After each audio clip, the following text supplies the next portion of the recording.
Hey folks, welcome back to Aircraft Adventures. Today, we're looking back at another wild aircraft from the past. Say hello to the Easy Riser.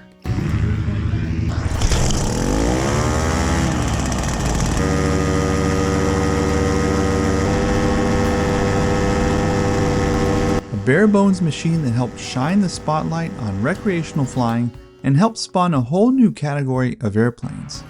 Ultralight stripped down aviation to its purest form.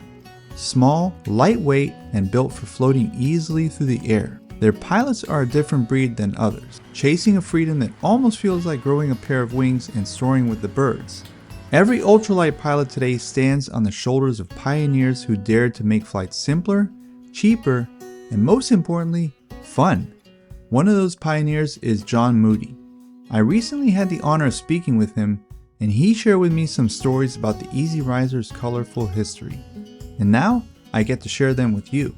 Well before hang gliders took off in popularity, Terence Kisuniak Jr. was already redefining human flight.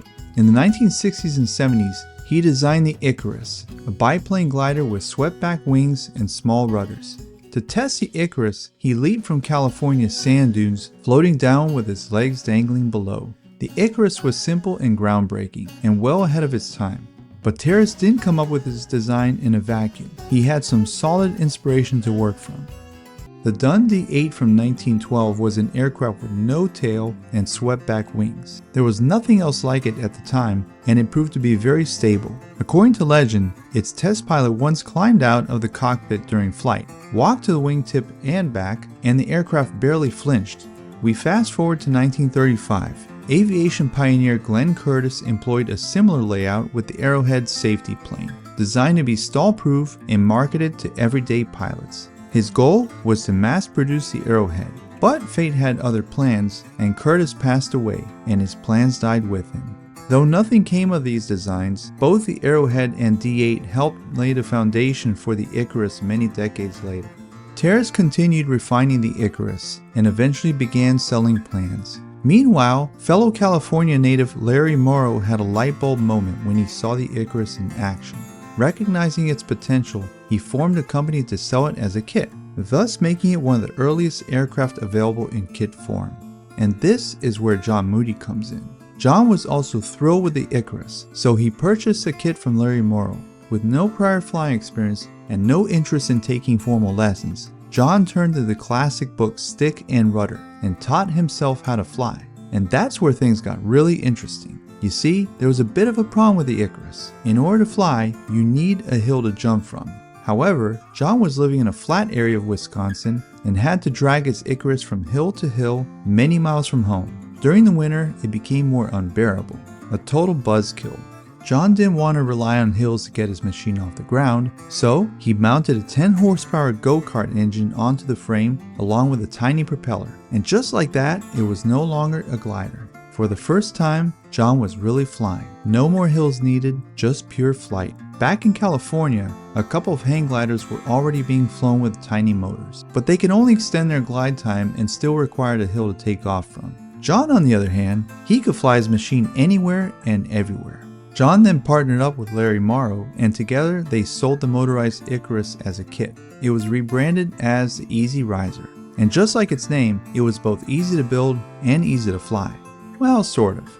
It was built using basic materials and tools. Some of the original kit materials included Dacron fabrics and aluminum tubing. Flying the Easy Riser was an exercise in minimalism. To make a turn, you use a sliding tube that spins around an axle. This controls the wingtip rudders. To pitch down, the pilot would shift forward or lean back to pitch up. The Easy Riser was powered with a tiny single-cylinder engine with anywhere from 10 to 15 horsepower. With this setup, it only weighed 90 pounds. These primitive engines weren't very reliable. They were prone to seizing up and lasted anywhere from a few minutes to an hour, depending of course on how hard you ran them. To make matters worse, the first Easy Risers had direct drive propellers that spun at the speed of sound. They were incredibly loud, but things eventually got better with improved exhaust pipes and gear reduction. Still, going deaf was not your only concern. As stable as it was a challenge of flying winds over 10 miles per hour. Even with a light breeze, a pilot had to be extra careful. With the Easy Riser, you better not be in a hurry to get anywhere. If you had to go far or fast, you might be better off in a car or a bicycle. The Easy Riser would typically flutter around at 30 miles per hour with a maximum speed of 50. On the low end, it stalled at only 18 miles per hour, which was perfect for landing gears made out of bone, muscle, and a pair of Adidas. With only 1.5 gallons of fuel, it could only fly 20 miles, but most flying was conducted close to the launch area anyways. John became quite adept at pleasing the crowds at air shows. One day, John tried to perform a hammerhead. He pointed the Easy Riser straight up, but then it flipped upside down. John came spiraling down helplessly, but the Easy Riser flipped upright again when he was only 50 feet off the ground. I bet the spectators thought that was part of the act. The Experimental Aircraft Association gave John a stern warning and, looking out for his best interest and safety, threatened to ban him from upcoming air shows. But John was a stubborn guy and wouldn't take no for an answer. Eventually, the association relented and let John back at air shows, so long as he didn't try to kill himself again.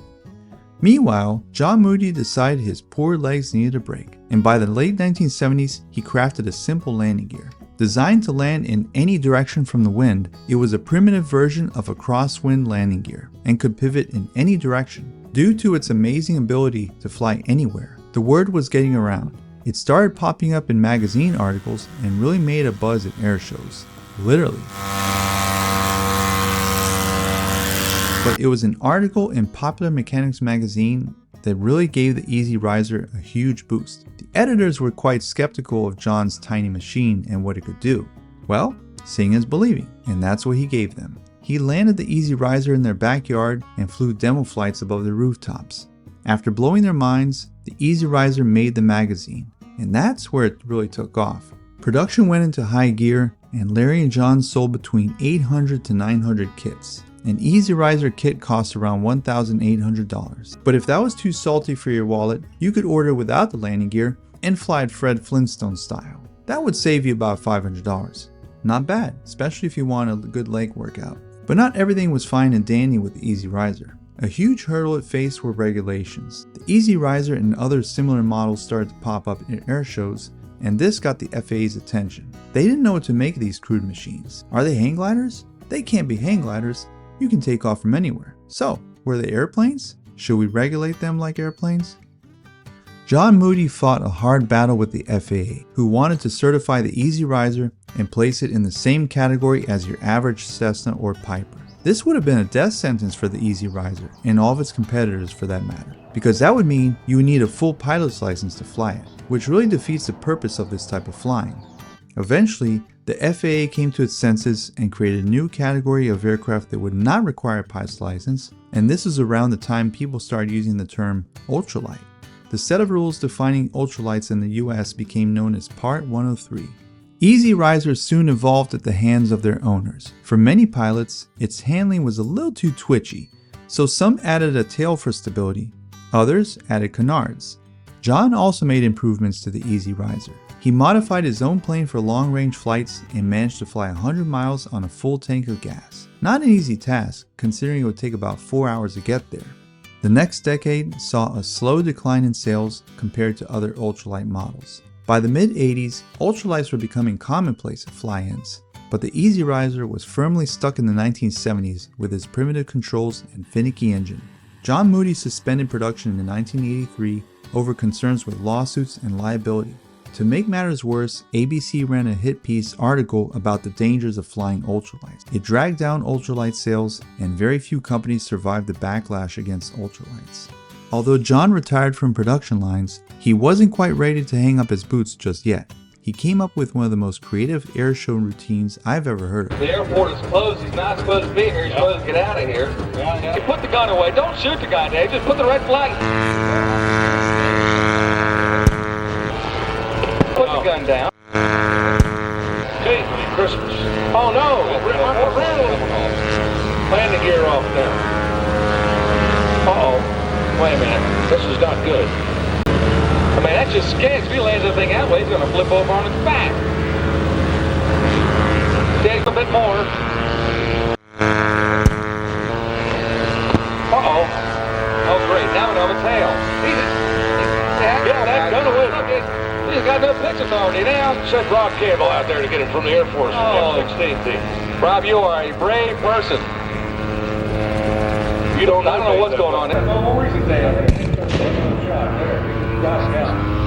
Oh, man.